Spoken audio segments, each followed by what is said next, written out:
გამარჯობათ მეგობრებო, გაიხარეთ, მოგვენატრეთ, მოვიდა ორშაბათი, ორშაბათიდან ორშაბათამდე მისვლა ეს უკვე პრობლემა.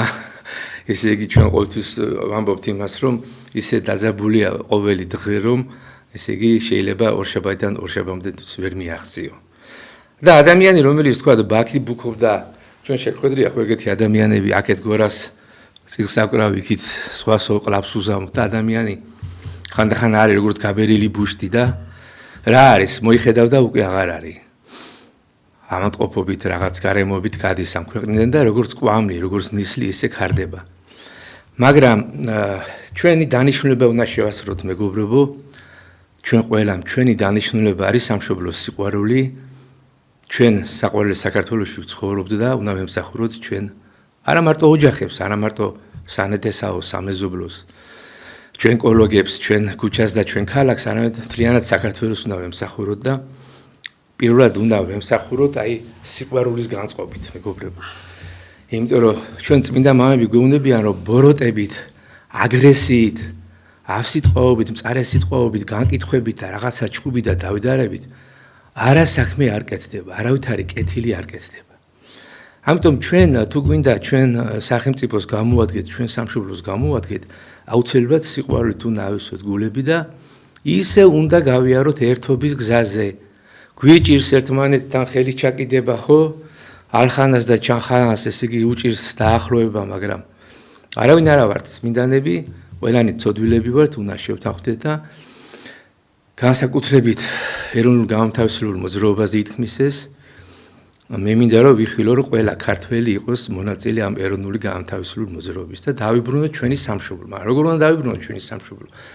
ჩვენ სამშობლოს როგორ დავიბრუნოთ თუ ერთმანეთი არ გვიყვარს და თუ კეთილ საქმეებს არ ვაკეთებთ ერთად, ერთობით. აი მე მახსენდება ერთ-ერთ YouTube-ის და Facebook-ის გაზიარებული იყო პოსტი და სულ ნანოფ რომ რატო არ გადავიწერე. აი უწმინდესის ესეთი სიტყვები იყო რომ სიზმარი ნახეო რა. რეალურად ეხა ის თავმდაბალი ადამიანია ჩვენ უწმინდესი და არ ეთყოდა რომ გამოცხადება ნახეო, მაგრამ სიზმარი ნახეო და მომართვესო ხატიო, ესე იგი რომელზეც დახატული იყო აი საქართველოს ეკლესია ეს სულიერი ზეციური გამარჯვებული ეკლესია და მებრძოლი ეკლესია და მთელი საქართველო თურმე რაღაცა ესეთი მისტიური ხატი რომელიც მან ნახა სიზმარში.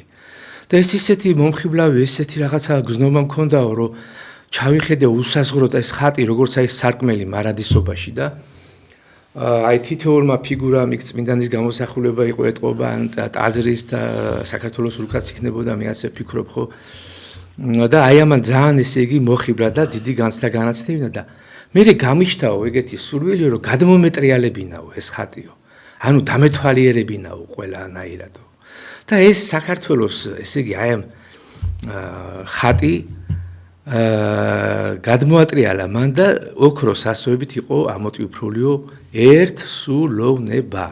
აი ეს მე კარგად დამამახსოვრდა და სულ ვეძებ ამ პოსტს იქნება მეგობრებო მოიძიოთ და გავაზიაროთ ეს ჩვენ Facebook-ებზე ამას უწმინდესი რო ამბობს ესე იგი გადმოატრიალეო და დიდი ასოებით ესე იგი ეწერა ესე იგი ერთ სულოვნება ოქროსფერი კაშკაშა ასოებით და გამომეღვიძაო მერეო.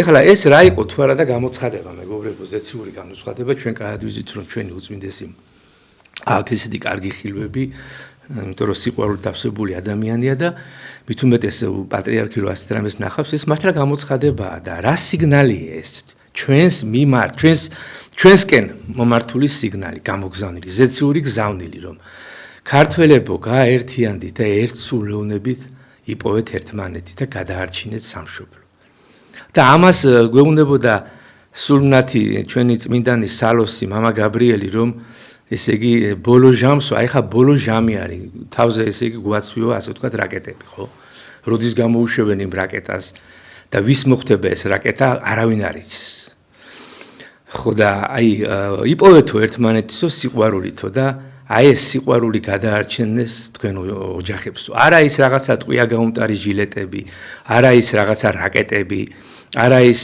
ესე იგი რკინის კარებები და აბჯრები და სეიფები ესენი კი არ გადაგარჩენენ თქვენო დაცვები თქვათ არამედ სიყვარული და უცხოს შეწყნარება, აი უცხოს შეწყნარება, მოყვასის სიყვარული ჩვენი მრავალეროვანი საქართველოს ჩვენი ძმებისა და დების, ხორციელი ძმების და დების, ესე იგი მიმართ გამოჩენილი მეგობრობა, ვინ სულ ერთია, ვინ იქნებიან ეს ებრაელები იქნებიან, ბერძნები, რუსები, რა ვიცი, ინგლისელები თუ აზერბაიჯანელები, ქურთები თუ სომხები და ჩვენი ესე იგი მრავალეროვანი საქართველოს ყველა შვილი. და მანდამაიც მოქალაქეზე კი არ არის აქ ლაპარაკი მეგობრებო. აი ახლა ხომ გეუბნებით ისეთი პროცესები მიდის რომ დიდი ესე იგი დაშლა ემუქლება ირანს და ალბათ დიდი ტალღა მოგვაწყდება გვინდა თუ არ გვინდა ესე იგი ემიგრაციის.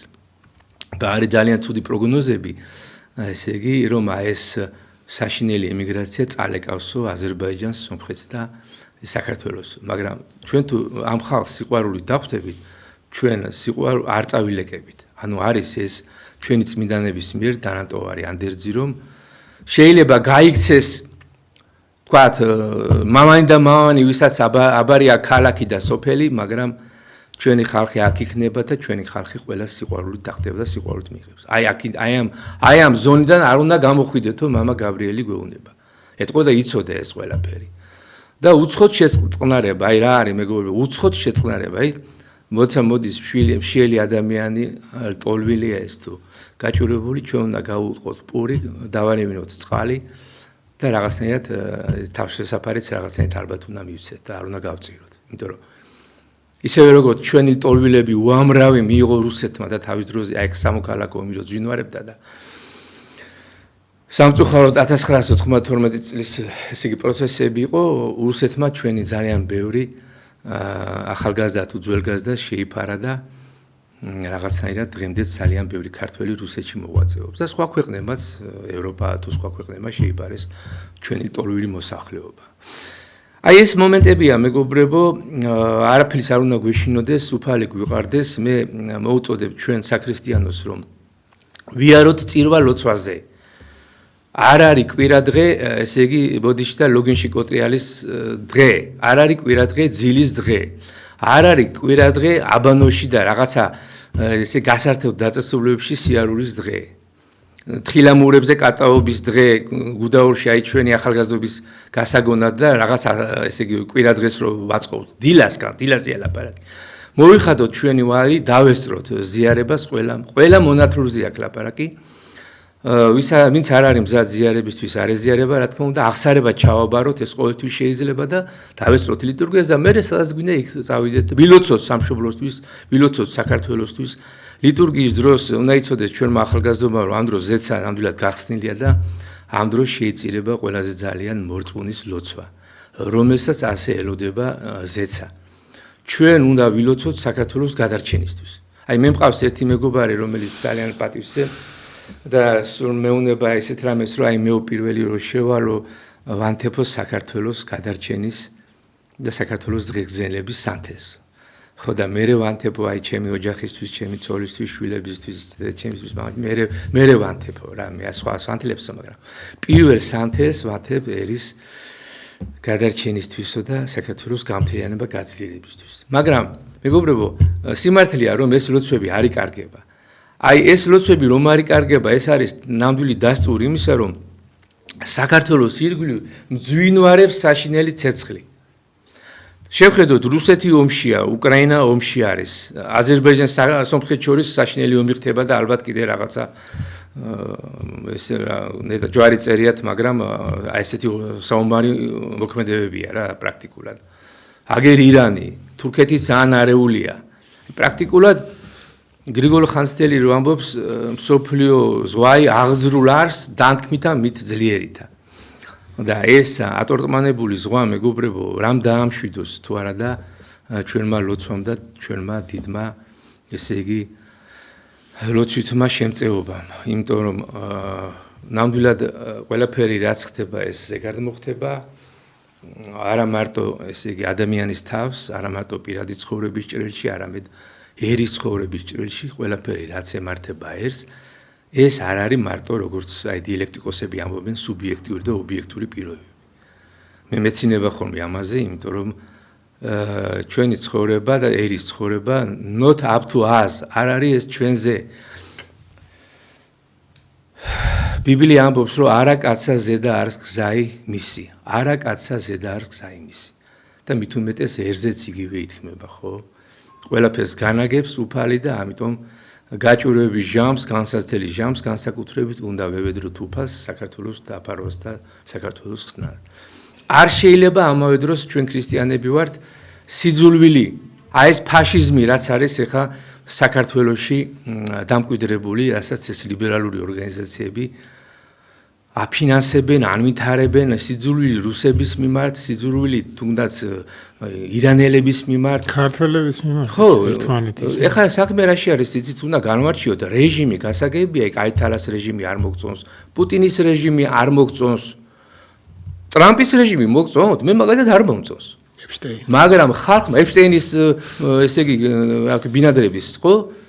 მაგრამ ხალხმა რა დააშევა? იგივე ამერიკელები, იგივე ირანელები, იგივე რუსები, ჩვეულებრივ ხარჯზეა ლაპარაკი. არ შეიძლება სიძულვილის ხალხში განვითარება და დათესვა, რომ ნახოთ ახლა თბილისის ქუჩებში გაიაროთ, მე ასეთი, ასე იგი, კაცთმოძულე, ესე იგი, ტექსტები არც ერთი ქალაქის კედლებზე მე არ წამიკითხავს. აი, ბოლო 10 წლების განმავლობაში რა, რომ ესე იგი, ჩვენი ახალგაზრდობა პრაქტიკულად გადააქციეს, არ ვიცი რა, სიძულვილის რაღაცა საწყაოდ.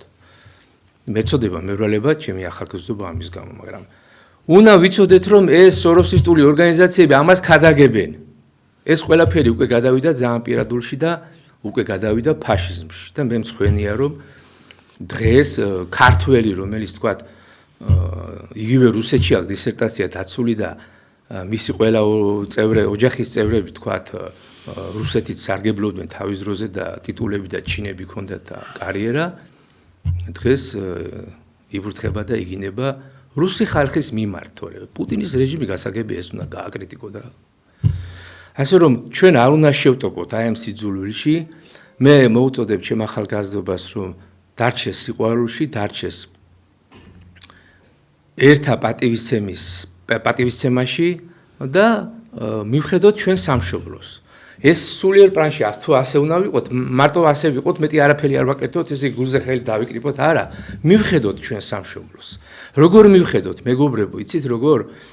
აი ის რეფორმისტული ჩვენ მამულიშვილები ხშირად გამოვდივართ აი ამ რეფორმისტული წინადადებებით და ეკონომიკის კუთხით, საზოგადოებრივი მოწყობის კუთხით და ჩვენი ეს გადაცემები, რაც წმინდა ილია მართლისგზით, რაც მადლობა ბატონ დავის და გალბატონ ირმას, მათი წყალობით, ემსახურება მხოლოდ აი ამ მიზანს, რომ რაღაცა რეფორმისტული ინოვაციური მიდგომები გავაჟღეროთ საზოგადოებისთვის და ეს ამ მიდგომებით მე საზოგადოება ისარგებლოს. მოეწონებათ, გაგვისწორონ ამაზეც ესე იგი მზადავართ რაღაცა კორექცია მოხდეს აი ამ ჩვენი ესე იგი ამ ინოვაციური შეთავაზებების არ არის პრობლემა, გახსნილები ვართ ყველა კონსულტაციის მიმართ და აი ესეთანაირად ესე იგი ჩავკიდოთ ესე იგი ერთმანეთს ხელი და ქვეყანა ვაშენოთ, მაგრამ როგორ ვაშენოთ? ქვეყანას როგორ ააშენებ თუ საკანონმდებლო რეფორმები არ გაატარე. და აი ეს რეფორმები იგივე სოფლის მეურნეობის წამოყენება ფეხზე, მცირე ბიზნესის წამოყენება ფეხზე, სუბუქი მრეწველობის განვითარება, მძიმე მრეწველობის განვითარება, ფარმაციის განვითარება, აი ამაში 1992 წლიდან ესე იგი აი ამ ფარმაციაში ვარ მე და ფარმაცევტი ვარ სპეციალობი და რა ვიცი ამ დარგის ყველა ტკივილი და პრობლემა. აი ეს გავაკეთოთ. ეს დარგები ფეხზე წამოვაყენოთ და თუ ამ დაქცეულ დარგებს და კანონმდებლობას ესე იგი გავასწორებთ ჩვენ და აი ამ კანონმდებლობით ჩვენ უმკურნალებთ ამ ქვეყანას, კარგი კანონები არის სწორედ ჯანმრთელი ესე იგი სახელმწიფოს საწინდარი, აი ეს არის მშენებლობა. აი ეს არის ქვეყნის მშენებლობა. დავეხმაროთ იგივე პარლამენტს. პარლამენტი არის პირველი ესე იგი ინსტანცია, რომელიც კანონის შემოქმედები უნდა იყვნენ ისინი და კანონის შემოქმედებით უნდა იყვნენ დაკავებული და არა ერთმანეთის ლანძღვაგინებით, ზემატყებით და რაღაცა იმ ჭიდაობებით, რაც ჯიუდოთი რაც იმართება. რა ვიცი, მე ძალიან მწუხარო ეს ჯიუდო მაინც რო იყოს კანონთან დაკავშირებით, თქვათ, რო ჩხუბობდნენ, თქვათ, ბიზნესის ან საგადასახადო რაღაცა კანონის მიღება არ მიღებასთან დაკავშირებით კიდე ვიტყოდი რომ რაღაცა მაგრამ ჩხუბობენ აი ესე რომ აი ეს მე ტანკისტი ვიყავი, შენ არ იყავი ტანკისტი, მე წმინდანი ვიყავი, შენ უწმინდური ხარ, აი ესეთ რაღაცეებზე და ესე იგი არაარსებით რაღაცეებს, თორე რაღაცა კანონების კუთხით რო იყოს ჩხუბი, რომელიც ეხმარება ეკონომიკას, ბიზნესს, ეხმარება მაპარტიეთ ეხმარება, ესე იგი, ქვეყნის მოწყობას, ამაზე კიდე დავხუჭავდით თვალებს. და ესეთნაირად, ესე იგი, პარლამენტის ეკონომიკური კომისია, იურიდიული კომისია, ეს ყველაფერი ჩართული უნდა იყოს. ჩვენ შემოგვაქვს ასეთი წინადადება, რომ შევქმნათ საბჭო, საზოგადოებრივი საბჭო, სადაც შევლენ ქართველი მეწარმეები, ქართველი მამულიშვილები, ხელოვანები, მუსიკოსებიც, მხატვრებიც, პოეტებიც, მწერლებიც ჩვენ გვყავს ჯერჯერობით საზოგადოება, სანამ არ გავქცეულვათ ამ ქვეყნიდან, ხო? რომ ჩვენ ახალგაზრდობას მე გადავაბაროთ ჯანმრთელი ქვეყანა და ბიზნესმენები, ჩინოვნიკები, ყველანი რაღაც აი ამ საბჭოში ეს არა აუცილებელი რაღაცა ფორმალური გაერთიანება იყოს. იყოს არაფორმალური დროებითი გაერთიანება, რაღაცა დარბაზი იყოს. შემოვიდნენ პოლიტიკური პარტიის წევრები, ლიდერები, აქტივისტები, პატრიოტები, თითოეული ცალკეული ადამიანი და იყოს შემოთავაზებები.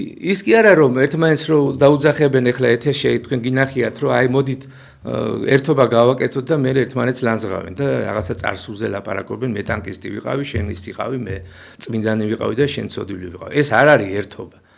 ერთობა ის არის რომელიც რომ წარსულის გარჩევას კი არ დაიწყეს, არამედ დღეს რა ვქნათ და ხვალ რა გავაკეთოთ. აი ესეთი საბჭო, რომ დღეს რა ვქნათ და რითი დაუდგეთ ქვეყანას და ხვალ ესე იგი რა გავაკეთოთ. იმიტომ რომ როგორც კი ასეთი საბჭო დაიწყებს ლაპარაკს რომ შენ წარსულში ვინ იყავი, აგენტი იყავი თუ ის იყავი, რა ქვია, ანგელოზი, იმ წუთში დაიშლება ის საბჭო. აი თავიდანვე აპრიორი უნდა იყოს მიდგომა ის რომ დღეს და ხვალ სამშობლოს რა უშველოთ. და რა უნდა უშველოთ, სწორედ ეს კანონები, რომელიც დღეს არის და არ მუშაობს და ადამიანზე არ მუშაობს, კოლექტივზე არ მუშაობს, საზოგადოებაზე არ მუშაობს, დარგზე არ მუშაობს, ხო? რამდენი დარგია დღეს აქცეული, იმის გამო რომ კანონები არ ვარგა. აი სწორედ ეს კანონმშენებლობა უნდა, კანონშემოქმედებითი მუშაობა უნდა გავაჩაღოთ ქვეყანაში. აი ესეთი შესავალი მეგობრებო, რა ვიცი ხა აი ცოტა ყველა ემოციურად ვართ განწყობილი, უყურებთ ამ YouTube-ზე აი რაკეტების როლას აქეთ-იქით. ზოგი იმას ბალეშიკობს, ზოგი ამას ბალეშიკობს, მაგრამ არ არის მეგობრებო ეს მიდგომა სწორი, ჩვენ არავის არ უნდა უგულშემატკივროთ, ჩვენ უნდა მივტრიალდეთ ჩვენი სამშობლოსკენ, ჩვენ უნდა უგულშემატკივროთ ჩვენ საქართველოს და მე ასე ვფიქრობ, რომ ასეც მოხდება, ჩვენი ხალხი სიბნეს გამოიჩენს და ჩვენი საყვარელი ახალგაზრდობა, ჩვენი შვილები, ჩვენი ის თვალებხატულა გოგო ბიჭები, რომლებიც სულ პატარა ციცქნები იყვნენ, ჩვენ როდესაც ახალგაზრდები ვიყავით, დღეს უკვე ისინი მომწიფთენ, მამაკაცები გახდნენ, ზოგს აურიეს ტვინი და თქვათ მიტინგზე დარბის და იქ აგურებს ისვრის და მოლოტოვის კოქტეილებს სამწუხაროდ, ზოგი საერთოდ დაღუპეს პიროვნულად აი ამ სოროსისტულმა ორგანიზაციებმა და ნარკოტიკებზე დასვეს და გარყვნილების მორებში და იმებში შეკეტეს, რა ქვია იმას, სტრიპტიზ ბარებში და კლუბებში შაკეტეს. აი სწორედ აი ამ ახალგაზრდობის გასაგონად, რომ გადარჩენ ჩვენი შვილები, რომ თაობები გაერთიანდეს, ჩვენ გვერდზე დადგნენ, ჩვენი შვილები, ჩვენ გვერდზე დადგნენ და ყველა მოიხედოთ სამშობლოსკენ და არა ევროპისკენ, არა ამერიკისკენ, არა ჩინეთისკენ, არა რუსეთისკენ. ორიენტაცია გავაკეთეთ აქეთკენ. კარგად ხედავთ, რომ ვერანაირი ძალა ვერ გვიშველის, ნატო პრაქტიკულად დაშლია უკვე de facto, ხო?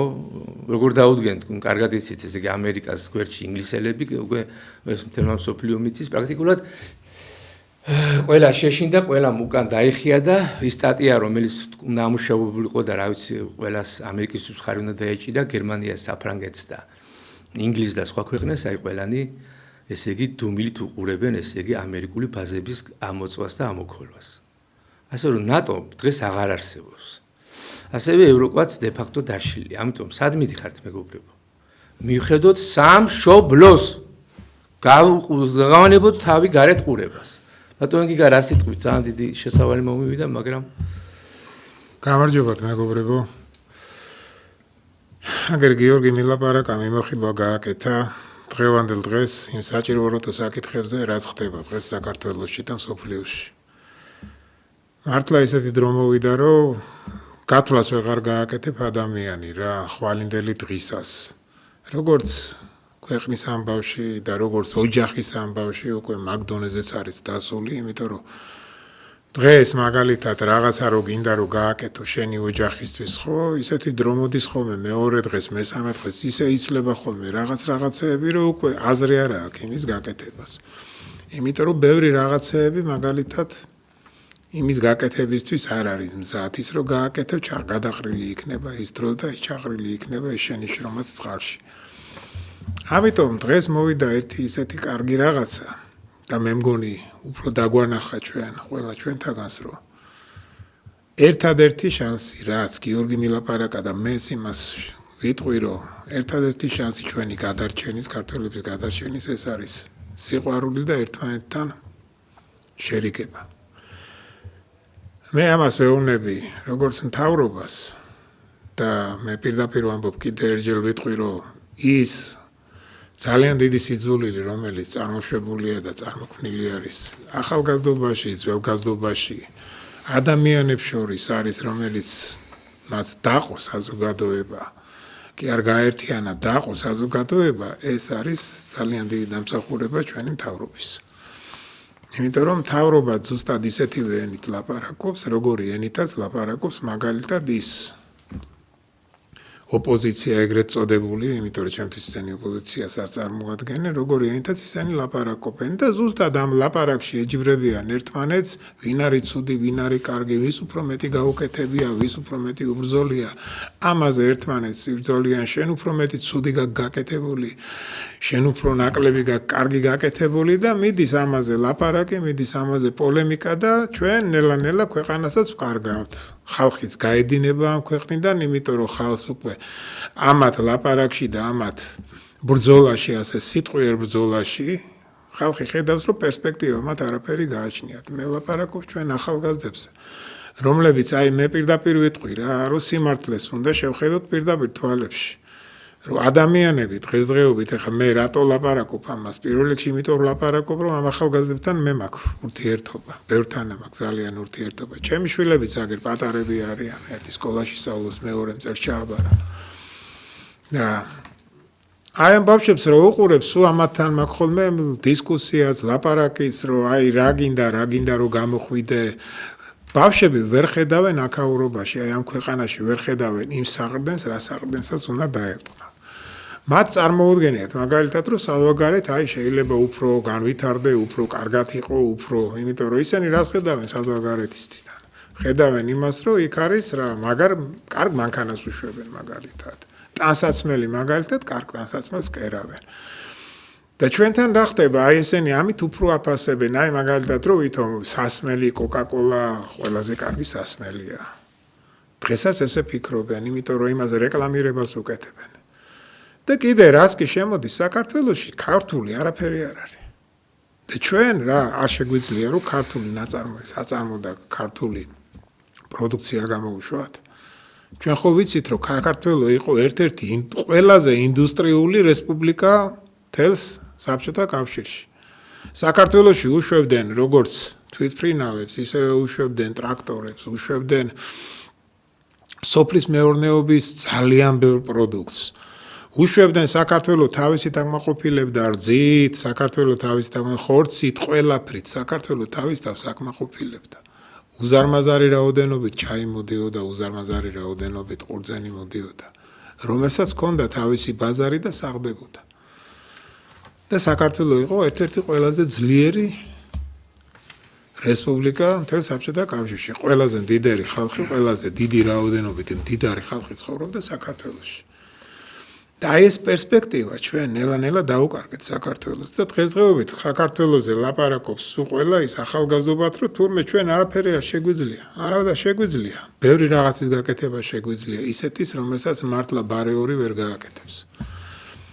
მაგრამ ამის ნება უნდა იყოს. მე მიმართავ აგერ მთავრობას, პირდაპირ მიმართავ და ვეუბნები კიდეც და ყოველთვის ამას ვიზახდი, რომ საქართველო არ შეიძლება რომ იყოს მარტო ტურისტული ქვეყანა. იმიტომ რომ ტურიზმი საქართველოში ეხლა განვითარებული იყო, აგერ ყველას კარგად გვახსოვს ის კომუნისტების დროს, მაგალითად, ჩემ ბავშვობაში 10,000-ობით და მილიონობით ტურისტი შემოდიოდა, ტურბაზები იყო გახსნილი, სასტუმროები იყო გახსნილი. პიონერთა ბანაკები იყო გახსნილი საერთაშორისო, სადაც ჩამოდიოდნენ როგორც უცხოეთიდან, საბჭოთა კავშირის ყველა წერტილიდან. იმაზე მეტი ტურისტი თუ არა, ნაკლები არ ჩამოდიოდა საქართველოში. მაგრამ საქართველო იყო ინდუსტრიულადაც განვითარებული. ზუსტად ის სოფლის მეურნეობა რო იყო საქართველოში განვითარებული, იმიტომ იყო რომ ის ადამიანები რო ჩამოდიოდნენ, შემოსავალიც უფრო მეტი რჩებოდა რესპუბლიკას. იმიტომ რჩებოდა რომ ისინი ფულს ხარჯავდნენ და აკაურ საჭმელს, გლეხის საჭმელს ყიდულობდნენ. აი ამაზე უბრალოდ ყურადღება არ არის მიქცეული რა. ამაზე არავინ არ ლაპარაკობს, მიდის უბრალოდ ერთი მშენებლობის ბუმი. და ეს მშენებლობის ბუმი საქართველოში რამე პროდუქციას ქმნის? ეს ხო ერთჯერადია, გაიყიდება სახლი, ერთჯერადად ვიღაცა გამდიდრდება და ქვეყანას არაფერი არ აქვს. ქვეყანა ისევ რჩება ისე, როგორც იყო მანამდე. ისევ გაიყიდება სახლი, ქვეყანა ისევ რჩება ისე, როგორც იყო მანამდე, მაგრამ ის რომ ყოველწლიურად პროდუქციას ქმნიდეს, აი ესეთი საწარმოები ჩვენ თითქმის არ აქვს. და ესეთი საწარმოების შექმნა შეიძლება, იმიტომ რომ დღესდღეობით საქართველო არის კიდევ ვიტყვი და კიდევ ვამბობ, რომ საქართველოში კიდე არის ის პოტენციალი იმ ადამიანებისგან შესაქმნელი, რომელიც დღესდღეობით საქართველოს გააძლიერებს ბევრად უფრო, ვიდრე დღესდღეობით ტურისტული ქვეყანა გააძლიერებდა. კიდე რა არის, იცით მეგობრებო, ყველაზე ცუდი რა, დამოკიდებულება რა არის, რომ ჩვენ მაგალითად აგერ ახლა მე უსმენ ხოლმე საერთოდ მთავრობის გამოსვლებსაც და თვითონ რას აკეთებენ და ჩვენი მთავრობა შეხვდა ბიზნესმენებს. და ბიზნესმენებთან დიალოგით მათ თურმე გაარკვიეს ის, რომ რა ჭირდება საქართველოს. ესე იგი ეკონომიურად რა არის საჭირო, რა სპეციალობებია ეკონომიურად საჭირო, რომ საქართველოს განვითარებას შეუწყოს ხელი. აი ბიზნესმენთან, მშენებლობის ბიზნესმენთან რომ მიხვა მშენებლობაზე, რომელიც მონაწილეობს. ან ადამიანი, რომელიც მაგალითად კოკა-კოლას უშვებს. იმას რო შეეკითხები, ის რას გეტყვის? ის გეტყვის თავის სპეციალობაში რა აქვს პრობლემა? რა სპეციალისტი აკლია ახლა მშენებლობის სპეციალისტს რო კითხავ, რომ იცი რა შენ რა გჭირდება მაგალითად ბიზნესი, რომ ის ეტყვის, რომ იცი რა მე მჭირდება მაგალითად კარგი მლესავი. მე მჭირდება მაგალითად კარგი, რა ქვია, ავტო, რა ქვია, კრანის მართველი, რომელიც მართავს. მაგრამ ის არასოდეს არ გეტყვის, რომ მე მაგალითად მჭირდება ისეთი ადამიანი, რომელიც რაღაცა ნოვაციას შექმნის, რომელიც რაღაცას გამოიგონებს. თუ გინდათ ის სოფლის მეურნეობაში რომ გამოიგონოს ადამიანმა ნორმალური, კარგი სასუქი, რომელიც საქართველოში ყოველთვის იყო. თუ გინდათ ის რომ საქართველო ხო ვიცით ჩვენ ძალიან კარგი სპეციალისტები რატო ყავდა, იმიტომ რომ იყო ის კვლევითი ინსტიტუტები, რომელიც აი ამ საქართველოში ის კვლევები, რომელიც მიდიოდა, მე ეს კვლევები მთელ საბჭოთა კავშირში და მთელს ევროპაშიც გადიოდა. ყველამ კარგად ვიცით, რომ აი ამ პატარა საქართველოში აი სატრაბახოთაც იყო მაშინ თავის დროზე და ეხლაც შეიძლება ამით ვიტრაბახოთ, რომ ქართველებს მარტო ღვინო კი არ შეგვიქმნია. ქონდა ჩვენ ქართული ხორბალი, რომლის ანალოგი მსოფლიოში არ არის. ჩვენ გვყავს ქართული ფუტკარი, რომლის ანალოგი მსოფლიოში არ არის. ეს თვითონ ამტკიცებენ ამას. ჩვენ გვყავს თუშური ცხვარი. ჩვენ გვყავს კახური ღორი, რომელიც ძალიან ადვილი შესანახია. ეს არის ქართული ჯიშები. ჩვენ გვყავს აგრეთვე ქართული ძროხის ჯიშები, რომელიც ქართველმა სპეციალისტებმა შექმნეს, გამოიყვანეს. მაგრამ ჩვენ აქეთკენ აღარ მივდივართ. ეს ყველაფერი თანაც იყო ადაპტირებული ზუსტად იმ გარემო პირობებთან, იმ თიან პირობებთან, რომელიც საქართველოში უხვადა არის. ზუსტად ამაზე აქ ლაპარაკი და ჩვენ ეს ყველაფერი მოვსპეთ, გავანადგურეთ, მთას აღარ აგავს, იმიტომ რომ ხალხი საერთოდ აღარ არის. ბარი ბარს აღარ გაგავს, იმიტომ რომ ბარი მთლიანად დაუმუშავებელია და საქართველოში უბრალოდ გასაჩერებელი ადგილიც არ არის. და ვეკითხებით ხო სპეციალისტები, რომელი გვინდა გეუბნებით, აგერ მთავრობას მივმართავ. აბა მითხარით ერთი მთავრობამ მიწათ მოწყობის ინსტიტუტი რო იყო და მიწათ მომწყობები რო იყვნენ. ისინი მიწას კი არ აწყობენ, ისინი მიწის მკვლევარები იყვნენ, მიწას იკვლევდნენ და სად რა პროდუქტი მოდიოდა, კარგად ზუსტად ამას იკვლევდნენ. ჩვენ გვყავს საქართველოში დღეს, რომ სოფლის მეურნეობა განავითაროთ. ჩვენ გვყავს მაგალითად მელიორატორები, ან ინსტიტუტი, რომელიც იყო და რომელიც გაქრა, რომელიც გაიყიდა. მელიორაციის ინსტიტუტი და დღესდღეობით რომ არ არსებობს. დღეს ყავს ჩვენ მელიორატორები, რომ აი ის სარწყავი არხები აღადგინოს, რომელიც მთელ შირაქის ველებიდან დაწყებული ყველაფერს რო რწყავდა და ძალიან დიდი მოსავალი მოყავდა. ჩვენ ხო ესენი აღარ აგვყავს. ჩვენ ხო აგრონომები აღარ აგვყავს. დღესდღეობით რომელმაც უნდა შეისწავლონ რა მოსავალი, როგორ რანაირად უნდა მოიყვანონ. ჩვენ ხო აგრონომი როგორც სპეციალისტები თითქმის ამოვწყვიტეთ და გავაქრეთ. ამას ხო ყველაფერი ჭირდება. ამას ხო სწავლა ჭირდება, ამას ხო ადამიანის მომზადება ჭირდება. ამისთან ახალ ჩვენ არ ვეძებთ, ამაზე ჩვენ არავის არ ვეკითხებით. და ხდება ის, რომ საქართველოს თავის ფუნქციას ნელა-ნელა კარგავს. ის საქართველოს რითიც იყო ძლიერი, იმით ძლიერი აღარ არის. ზუსტად ეს არის ჩვენი ახალგაზრდობისთვის ყველაზე ცუდი, რომ ამ ახალგაზრდებს ჩვენ აი ამას არ ვასწავლით. იმას არ ვასწავლის, რომელიც ყველაზე მეტად საჭირო არის ქვეყნისთვის. და იმათმაც ის ფუნქცია დაკარგეს მოვამზადეთ ათასობით იურისტი, რომელიც არ გვჭირდება. არ გვჭირდება, იმიტომ რომ ამდენი იურისტი სად უნდა დავასაქმოთ. მოვამზადეთ ათასობით ბიზნესმენი და ბიზნესმენი რა ბიზნესია აქ ლაპარაკი. ბიზნესი არის საქართველოში აბსოლუტურად განუვითარებელი. ბიზნეს ვეძახი ჩვენ იყიდე გაყიდე, ხო? თორე ჩვენსას არაფერს არ ვქნით. ჩვენსას არაფერს არ ვაწარმოებთ. და ზუსტად ეს არის ამ ბავშვებმა და ამ სპეციალისტებმა, რომელსაც ჩვენი ინსტიტუტები ამზადებენ, თავიანთი ადგილი აქ ვერ იპოვეს, ამიტომ აქედან მიდიან. აი ეს არის ჩვენი ტრაგედია. ეს არის ჩვენი ძალიან დიდი უბედურება, რომელსაც უნდა აუცილებლად უნდა კომპლექსურად გადაწყვეტა. აი ეს მინდოდა მეთქვა, მეგობრებო, და კიდე ერთ რაღაცას დავამატებ, რომ ჩვენ პირველ რიგში ერთმანეთის ფასი უნდა ვისწავლოთ რა. ერთმანეთი უნდა შევაფასოთ არა ცუდი კუთხით, არამედ კარგი კუთხით. ყველას აგვაქვს რაღაცა ცუდი, მაგრამ რაღაცა კარგი ყველას გაგვაჩნია. და ზუსტად ამ კარგში უნდა დავინახოთ ის ადამიანი, რომელსაც ჩვენი უფალი, ჩვენი იესო ქრისტე ხედავდა ჩვენში. ყველა ადამიანში არის ის სიკეთე და ის სილამაზე, რომელიც ადამიანი, უბრალოდ რისთვისაც ადამიანი ღმერთმა შექმნა. ამიტომ მოდით რა, ჯერ ერთმანეთის ყურის დაგდება უნდა ვისწავლოთ და მე ერთმანეთი შევიყვაროთ ხალხო. ერთმანეთს ხელი გაუწოდოთ და ერთმანეთს ჩავეხუტოთ რა. მოვეფეროთ და ერთი რაღაცა ვიცოდეთ, რომ ჩვენ ერთმანეთის გარეშე არ ვივარგებთ. და მე მგონი არც ვარგივართ, ხო? თქვენ როგორ ფიქრობთ, აბა, დაფიქრდით. ვარგივართ ერთმანეთის გარეშე, ვარგივართ აი ესეთი ლაპარაკით, ესეთი ქცევით, ესეთი ცხოვრების წესით, როგორი ცხოვრების წესითაც ჩვენ ცხოვრობთ. აი ეს არის რა, მეგობრებო, რა ვიცი, ეს მინდოდა მოკლედ მე თქვენ, მე კიდე ვიტყვი რაღაცას. მადლობა. ბატონ გიგა, ნამდვილად ესე იგი ჩვენი ესე იგი ძალისხმევის და მთელი საზოგადოების ძალისხმევის ესე იგი 90% უნდა წაერიმართოს აი შინაური საქმეების კეთებისკენ. და რაღაცნაირად უნდა მოვიზღუდოთ ჩვენ თავი, რომ ჩვენი ქვეყანა არ შევიდეს არც ერთ სამხედრო გაერთიანებაში, არც ერთ სამხედრო ბლოკში. ჩვენ ვხედავთ, რომ რამხელა საშიშროებები აქვს იმ პატარა ერებს, იმ პატარა ქვეყნებს, რომლებიც რაღაცნაირი ხელშეკრულებებით ესე იგი დაკავშირდებიან დიდ იმპერიებთან, დიდ სამხედრო ბლოკებთან და შემდეგ ასე ვთქვათ, შარში ეხვევიან.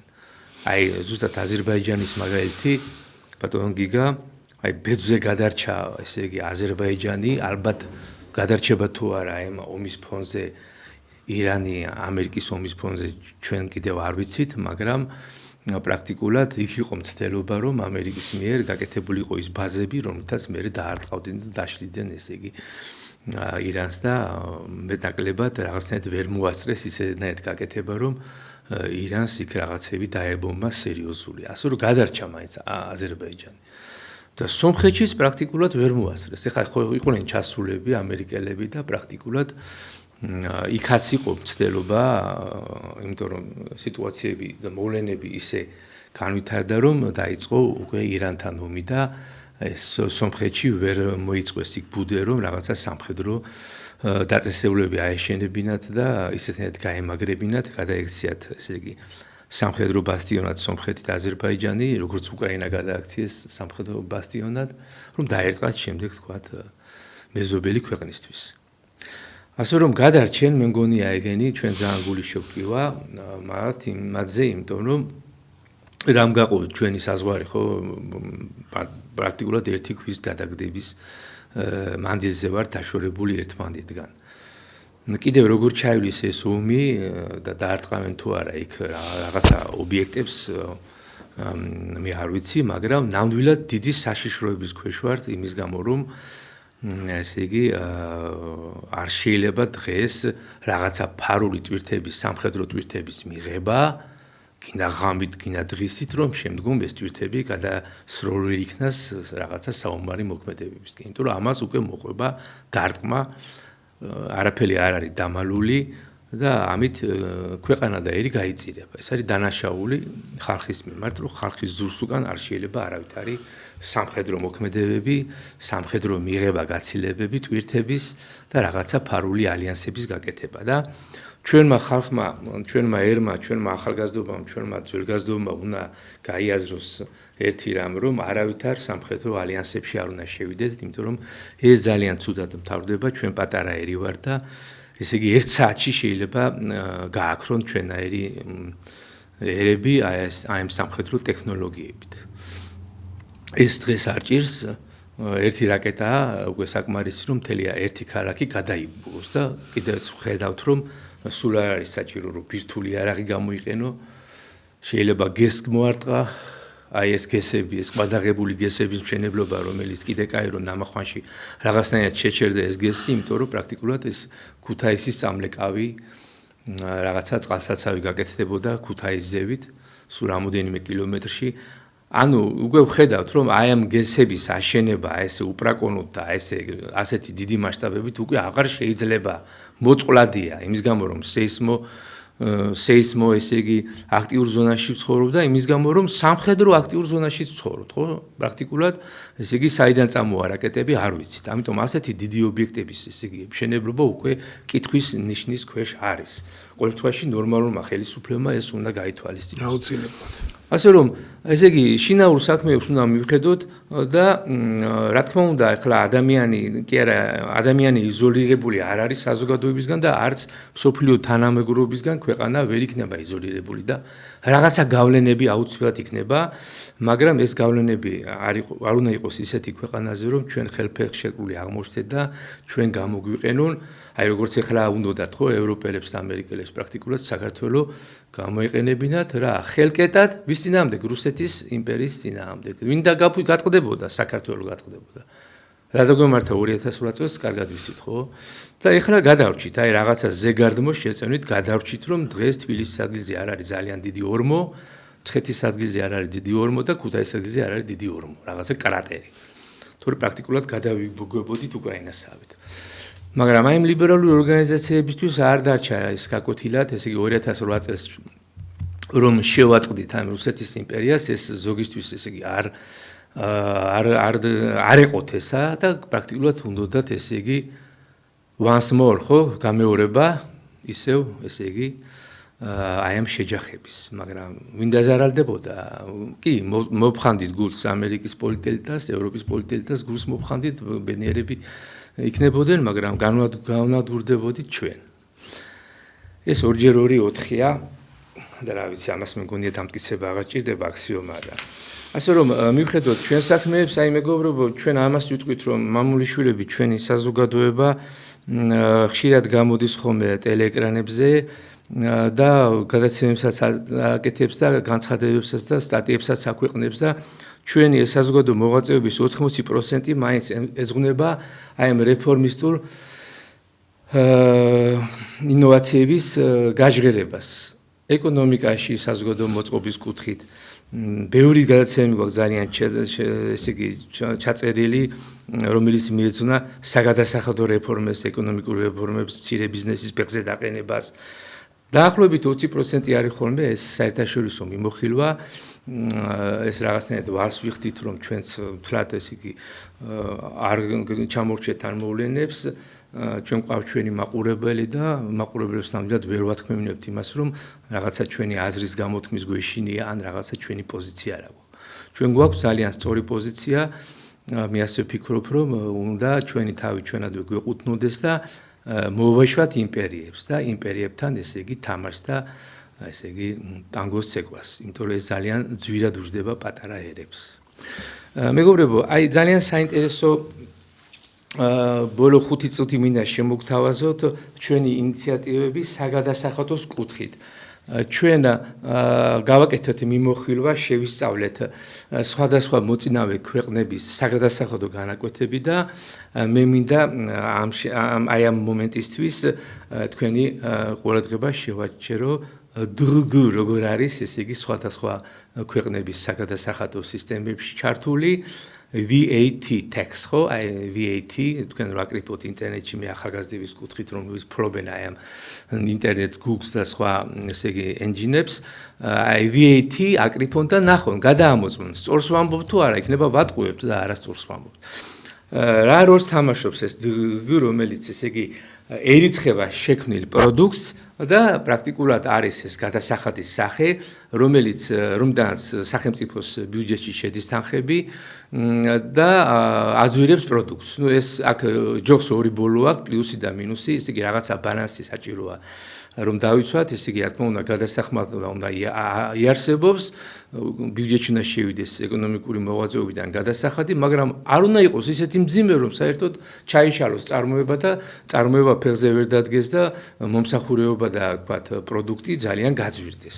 აი მე გეტყვით, ესე იგი ჩვენი ეს გადაღებული 18%, რომელიც დღემდე აი ანადგურებს დამოკლეს מחვილივით არის ესე იგი საქართველოს ეკონომიკის თავზე აღმართული ეს 18%, რომელიც ძალიან აძვირებს სამამულო ნაწარმს და ესე იგი პრაქტიკულად არაკონკურენტულადნი არიან ხდის ჩვენ პროდუქციას იმპორტთან დაკავშირებით. მით უმეტეს რომ საზღვარზე ეს იმპორტი შემოდის ძალიან დიდი დაბეგვრით, ძალიან პატარა დაბეგვრითა და დემპინგური ფასებით ესე იგი უწევს კონკურენციას ჩვენ ადგილობრივ წარმოებას. აი ნახოთ განვითარებული ქვეყნები, აი აზიის განვითარებული ქვეყნები. როგორ 18% ჩვენთან არის, ეს დავიმახსოვროთ, ხო? ეს 18% ნაჯახივით ასე დიდი განაკვეთი და ნახოთ აზიის განვითარებული ქვეყნები. მე ხაზს უსვავ განვითარებული ქვეყნები. რამდენი არის ავსტრალიაში 10%, მალაიზიაში 10%, სამხრეთ კორეაში 10%, ტაილანდში 7%-ია თუ სინგაპურში 7%-ია თუ.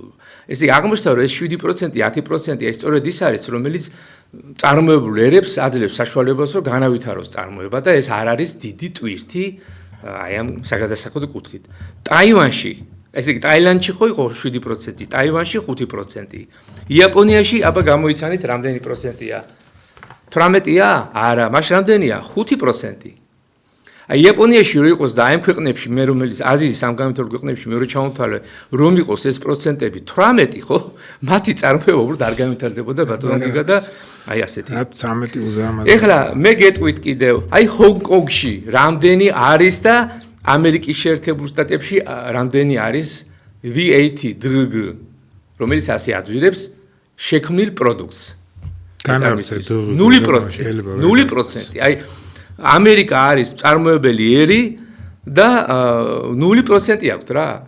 VAT პრაქტიკულად არ არის. ჰონგ-კონგში პრაქტიკულად არ არის. ეხლა ჩვენ თავაზობთ 0 თუ არ იქნება 18-დან 0-ზე გადახტომა ცოტა ძნელია, მაგრამ 10% მაინც იყოს როგორც ავსტრალიაშია, მალაიზიაშია, სამხრეთ კორეაშია. აი 7 და 5 თუ არა ხო, იაპონიას თუ ვერ ვერდრებთ და ტაილანდს შევამციროთ 10%-მდე მაინც თუ გვინდა რომ გვაქვს პრეტენზია რომ გავხდეთ მწარმოებელი ერები. ეხლა ნახოთ ევროპაში ორი ქვეყანა გამოარჩიეთ, რომელიც ასე თქვათ ბოსნია, რომელსაც აქვს 10% არის მაგალითი ხო გვინდა ევროპაში შესვლა. ბოსნია არის ევროპული ქვეყანა და 10%-ია, ასე რომ არის პრეცედენტი ამის. და შვეიცარიაში არის 8%. შვეიცარია საკმაოდ კარგი მაგალითი არის, წარმოებელი ერია, მეგობრებო, მანქანა მშენებლობა ძალიან ძლიერად არის განვითარებული, იგივე ეს კომპიუტერები, იგივე ეს ტექნოლოგია, ტევადი ჩარხები და ანადგარები და სხვა 8%. შვეიცარიაში არის 8%, ბოსნიაში 10%. ეხლა მინდოდა მე თქვა თქვენთვის განვითარებადი ქვეყნები, აზიის განვითარებადი, რომლებიც ესე იგი ჩვენ ესე იგი ჯობიან მაგკუთხით. კამბოჯაში დღგ არის 10%, ვიეტნამში 10%, აი ვიეტნამი როგორ წამოიქაჩა, ინდონეზიაში არის 10% დღგ, მალაიზიაში 10%, ინდოეთში არის 12.9% დღგ, ფილიპინებში არის 12% დღგ, კაზახტანია ისიც 12%-ია დღგ. ჩვენთან რამდენია მეგობრებო? 18%. ეხლა ვნახოთ ეგვიპტე და აფრიკაში რა ხდება. ეგვიპტეში არის 10%, ანგოლაში არის 10%, განაში არის 12.9% და სამხრეთ ამერიკის ქვეყნებში ჩამოვთვალოთ, აი დრო იწურება და ვიტყვით, პარაგვაიში არის 10%, გვატემალაში არის 12%, ჰონდურასში არის 12% დღგ და ეკვადორში არის 12%. მეგობრებო, აი რამდენი ქვეყანა ჩამოვთვალეთ, სადაც დღგ არის, ესე იგი, აი პრაქტიკულად ჩვენთან შედარებით მიზერი და მე მინდა ჩვენ საზოგადოებას, ჩვენ ბიზნესმენებს, მეწარმეებს, ჩვენ მთავრობას, ჩვენ პარლამენტის ეკონომიკის კომისიას, რომელიც ამაზე არ ფიქრობს რატომ რაღაც მოდით ვიმეგობროთ, დავიწყოთ ამ ესე იგი ლაპარაკი, მოგვიწვიეთ, შევხვდეთ, ვიმჯელოთ, მოგიტანთ ამ ციფრებს, მოგიტანთ კარგ მაგალითებს. აი პარლამენტის ეკონომიკური კომისია და საერთოდ პარლამენტი უნდა იყოს ქვეყნის განვითარების შტაბი. აი მეტი რა ვთქვათ, მეგობრებო, აი დრო ამოგვეწურა კიდევ ბევრი შეიძლება ლაპარაკი, ჩვენ ოპტიმისტურად ვამთავრებთ, ესე იგი აი ამ ჩვენ გადაცემას, ჩვენ მაინც იმედი გვაქვს, რომ ჩვენი პარლამენტი, ჩვენი ახალგაზრდობა და ძველგაზრდობა, ჩვენი მთავრობა გვერდში დაგვიდგება და ჩვენ ქართულ ეროვნულ მოძრაობას, მამულიშვილებს და ყველა ქართულ არასამთავრობო ქართულ პარტიებს, ესე იგი, შემოისვამს გვერდით, გააკეთებს საბჭოს და ერთად, ესე იგი, დავიწყებთ ქვეყნის მშენებლობას. თანხმობითა და სიყვარულით. ამინ.